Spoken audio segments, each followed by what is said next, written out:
8 алхам судалгаа гэж байдаг байхгүй юу? Тал талаас нь хардаг. Гэтэл одоо нэг манай багш ярьж ирсэн ойлгон сурагч 8 алхамтай.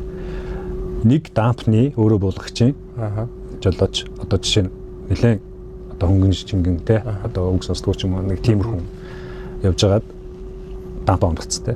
За тэгэнгүүт тэр үнийг өмнө дандаа асуудал гарч ирсэн учраас энэ хүн хариуцлага гэж болоод хэлээ гэдэг одоо хөдөлмөрөөр цуцалсан.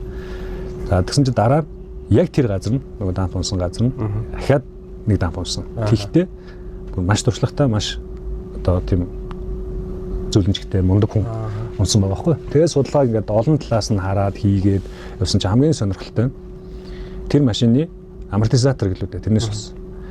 Ингээ харахаар сэлбэгийн дугаарууд нь аягүй адилхан тий ингээд тэгээд цааш нь ингээд шүүгүүдсэн чинь яг адилхан сэлбэгийн дугаартай авсан худалдаа авсан үнийг харсан чинь за нэг нь 1000 төгрөг байлаа нөгөөх нь 200 төгрөг ч юм тий. Дараа нь одоо экопик ч юм уу авснаас болоод тийм болсон байна гэж.